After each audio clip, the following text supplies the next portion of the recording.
It's the Get Foxy Show, here this time with author Angela Legh. Angela, thank you so much for taking the time today to speak with us. You are an author and you author some pretty interesting books. Hmm. The Bella Santini Chronicles. And these books are for kids. Yes. And I felt like it was important to have you on the show because, we talk holistic health, we talk natural beauty, we talk passionate living, and I felt like you've kind of fit the categories in Hmm. passionate living and holistic health because these books are to help kids process their emotions. Correct? That is correct. These So, books, um, it is about holistic health because processing emotions is an aspect of healthy living that really doesn't have a whole lot of attention paid to it. And we need to open that discussion and really teach people how to process their emotions. When you think about, so one of my biggest missions here is to try and reverse the child suicide rate. Suicide is the second leading cause of death for young teens.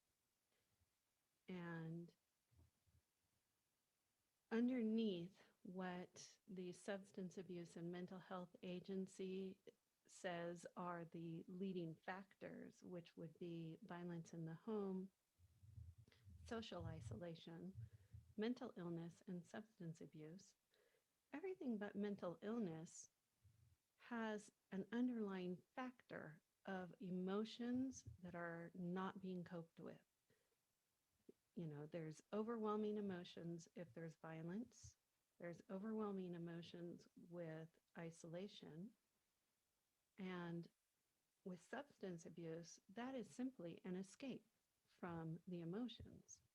And so when we teach children age 8 to 12 how to process their emotions, they can enter the teen years from a balanced place of well being.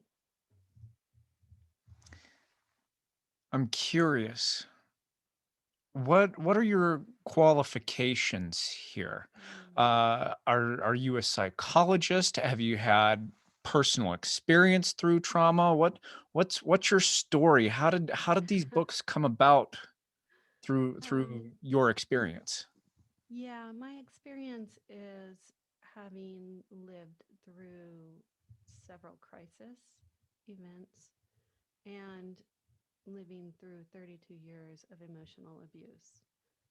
I know the feelings that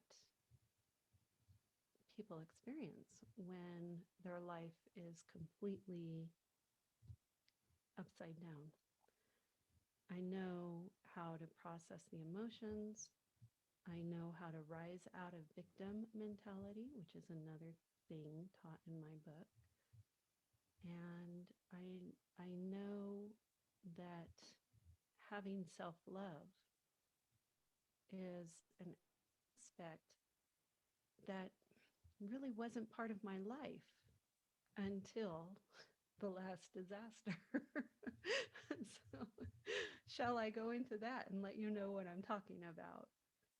Um, Well, yes, I'd be curious to know a little bit more about your personal challenges because there are so many people who have trauma, who mhm. have terrible things happen in life, and yet they don't learn how to process their emotions. They don't know how to express themselves, take care of themselves. So how did you manage all of that through these specific crises? It was a learning process for me. Um, I grew up when I was young. My father was an alcoholic. Our house burned down when I was 5, and I was sent off to live with a friend of the family who I had never met. So at the age of 5, I went through a terrible trauma and was ripped away from my family. One of the things I'm now sure that I conclusions I came out of that was that I wasn't worthy of love.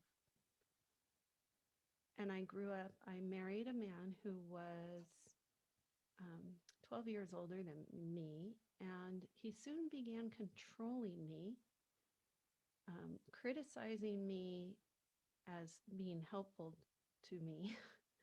And then it just got worse and worse over the years. I stayed in that marriage for 32 years because I believed that everyone deserves love, except I wasn't giving myself love because I wasn't setting boundaries. I wasn't expecting better treatment. And as someone who's been in an emotionally abusive marriage, I also understand for those in that situation, setting boundaries is putting your thumb into the um, saw. You are asking for a lot of trouble when you do that. So I understand not setting the boundaries, and I've forgiven myself for that. But also, um, it is an aspect of not loving yourself when you don't set boundaries. So in 2017, there was a wildfire in Northern California, the Tubbs wildfire, and it destroyed my house. So 2 fires, 1 life. That was a very traumatic night. There were 25 people killed. One quadriplegic young woman who lived on the other side of the creek from us, she died. Her 80-year-old father spent half an hour trying to get into the building to rescue her. And he ended up in the hospital and he died from being burned to that extent. It was a very traumatic night. And everything in my life was gone. My um, my book club disappeared because 10 of us women out of 12 lost our home that night. And for 2 weeks, nothing was open. There was, except shelters. You could go and you can get clothes because you needed them. But, um, there was no grocery shopping. There was no replacing your clothes. There, nothing happening. And in that time, I realized that the only thing I had in my life was my relationship. And I also knew it wasn't serving me. It was serving him, sort of, but not serving me. It took me another 6 months to work up the nerve to leave. And when I say that, um, it's an aspect of me coming to terms with the fact that choosing myself would cause him a lot of pain. And so for me to inflict pain purposefully was a very difficult decision for me. Um, but I left. And I was at the time, um, well, 5,000 homes were destroyed in our community. And so white construction trucks became very popular. There were a lot of white construction trucks. My ex-husband drove one. And every time I saw a white construction truck, I flinched inside. And I realize now that that was an aspect of me. I didn't want to run into him, not because I was afraid of what he would do. I was afraid of what I would do. I was afraid that I would be drawn back in. that I would allow his misery to overcome my own needs. And so I didn't want to see him. I ended up moving to England for a year, a very magical place, very magical place. Um, and I lived in the Cotswolds area, which is just so beautiful. And the hiking there is like just beyond. You can leave your living room and go for a hike, walk to a hike, and then walk for days if you want, just on trails, never touching the street. And I I just was so inspired by the area. I was writing fairy tales. And these fairy tales, I realized after a while that in a way they were an allegory for what I went through.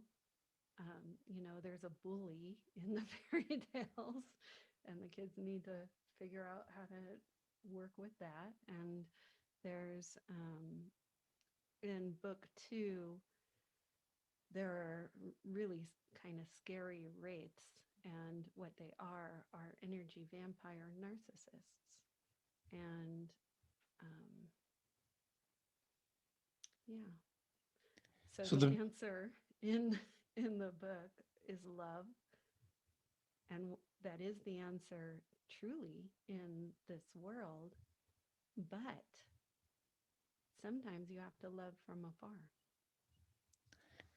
so the main character Hmm. in your book is Bella Santini. Yes. In most fairy tales, the main character kind of goes through the hero's journey. Mm. They have a challenge that they have to rise to meet. What's Bella's challenge? In the first book, she is arrested for intruding on a fairy ceremony. She stumbled upon it and brought to the land of everlasting change.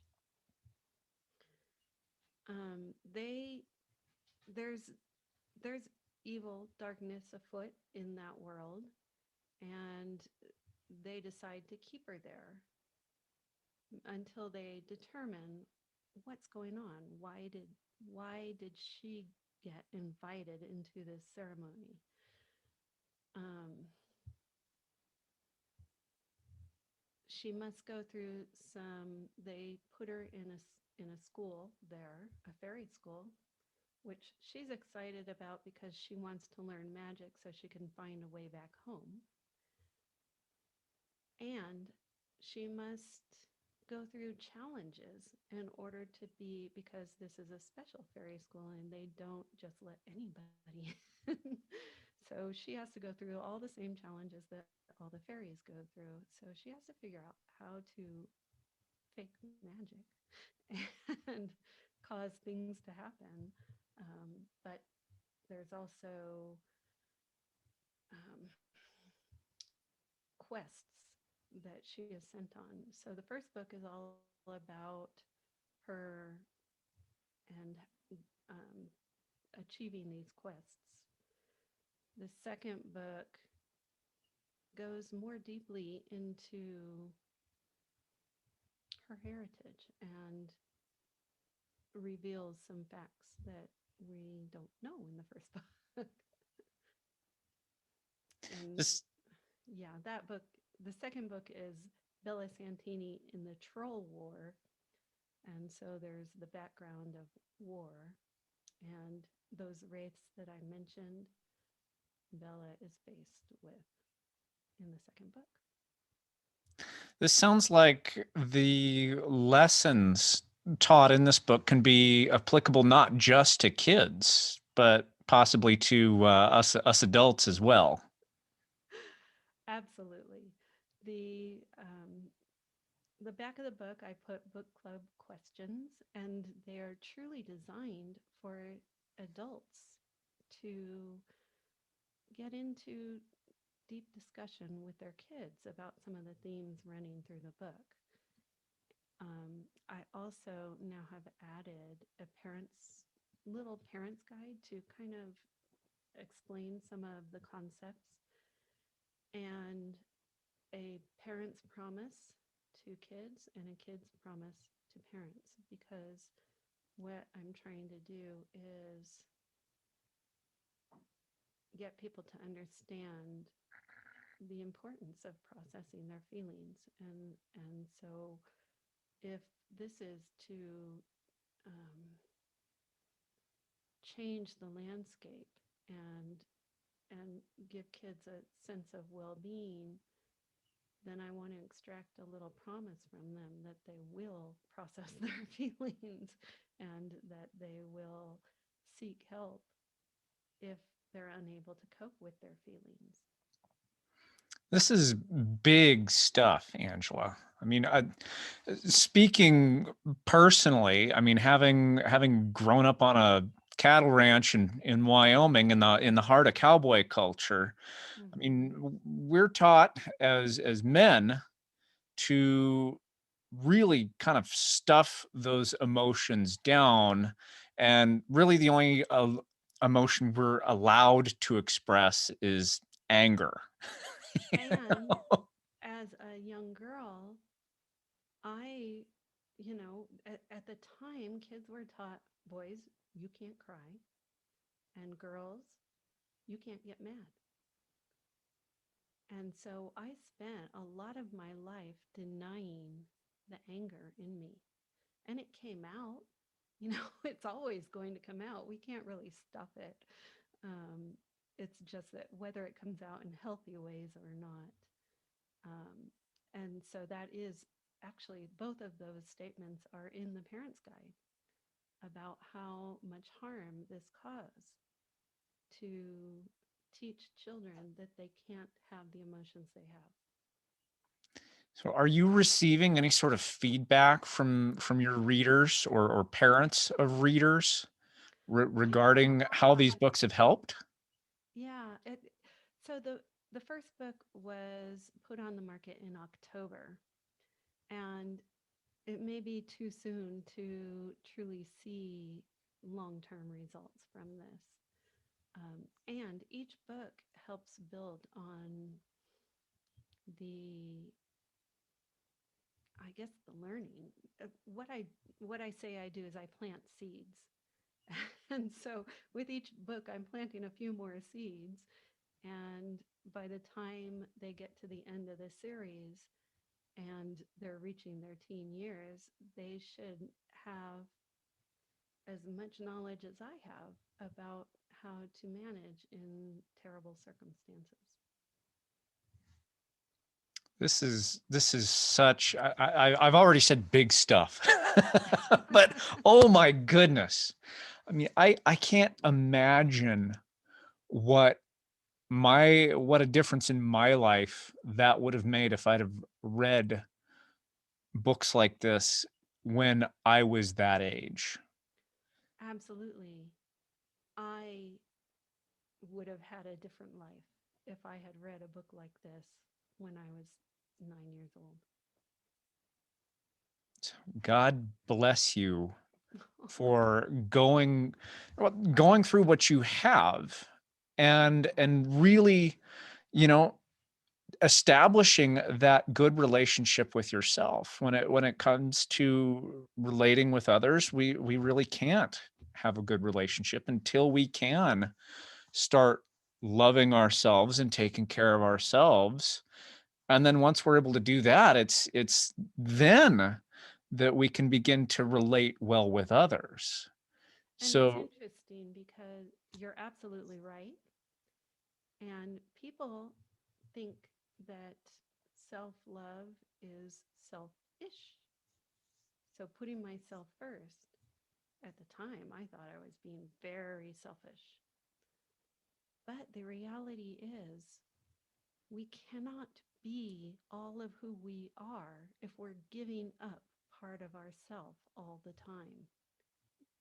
And I had to put myself first in order for me to step into this place where I can be the person I'm supposed to be, the one who is teaching children things so that they don't end up like me. And therein lies the lesson. And that's, I'm so glad that there are books out there like this, and I will definitely be recommending these books to the folks in my community. Thank you. I will put the link in the chat. And I also want to say that it is so important for me to get these books out in the hands of children. I am giving away books for free for people who cannot afford to buy it for their children. I have been in the place where I couldn't afford to buy a $10 thing for my kids. I know what it feels like. And on my website, there is a link to get the book for free if you cannot afford to buy it. So no, I woke up this morning and I thought, no child left behind. Oh, And that's you're the same. fantastic. Well, Yeah. I will definitely be putting the links you provide in the show notes as well. And so, listeners, you can find those in the show notes. And Angela, I'm going to ask you the question I ask all my guests, Okay. and that is, what is your definition of Foxy? What does Foxy and being Foxy mean to Mm. Angela Legh?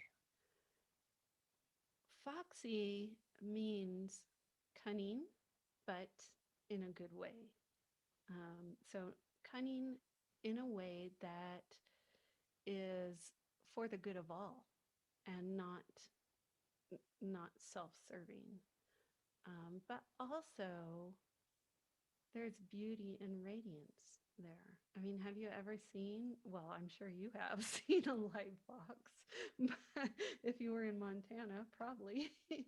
um, in England, I saw foxes on the trails, and when I was in California, there was a fox that lived on the property next door. They are beautiful. They are simply beautiful creatures, and there's beauty and radiance and love. We don't think of animal, well, we think of dogs and cats, and maybe horses as love, but all animals are love, and they have different expressions of love. What would be the one best piece of advice that you could give our listeners today about helping their kids process their emotions? Mm. Um, there is a spiritual teacher out here in the Colorado area. um, his name is Donnie Epstein, and he teaches people to what he calls AAA your emotions. And so, what you do is you're aware of the feelings you have. You acknowledge the feelings I have. I feel sad. And then you accept the feelings you have. And I like I like that little AAA. How I would have said it before I heard him put it that way, I would have said, well, you feel the feeling, you name the feeling, and then you embrace the feeling. And it's all about sending the light of God's love into that area, whether you're feeling it in your belly or your shoulder or wherever the feeling actually lays, you're sending acceptance and the light of God into that That's great. area. Oh my goodness. I had been taught something similar by another mentor of mine who's actually been on this podcast as well. Her name's Joanna Shakti, Hmm. and she's a relationship coach. Hmm. And that's pretty much what she had said is you feel the feeling in your body. Hmm. Tune into it, allow yourself to really feel it and feel wherever you're feeling it. And as you bring your attention there, the idea is whatever you resist persists. And so if you're resisting that emotion, then it's going to stay stuck there. But if you sit there and you feel it and you witness it, then it moves. It's emotion, energy in motion. And as it moves, then Absolutely. it processes and moves through you and things And get better. sometimes you have to do it more than once for when there's an overwhelming emotion, allowing it isn't going necessarily to dissipate it fully. You might have to do it again. You might have to do it again. But it's the fear of feeling emotions that causes the most resistance. And the fear itself brings an emotion, fear, that is actually bigger than the emotion. And so when we realize that that feeling of fear is causing us more problems than the emotion itself would cause, and we can let go of that fear of feeling and allow the feeling, then our life starts to get magical. There we go. Where can people find your books? My books are on Amazon, Walmart.com, and Barnes and Noble. Excellent. Well, Angela, if you can believe it, our time is already up. It goes by so fast when I have such amazing guests. Hmm. Thank you so much for And taking the time today. thank you so much. And you're an amazing host. You totally get what I'm saying, and you bring up good responses to it. So thank you, Terry. This was an amazing conversation.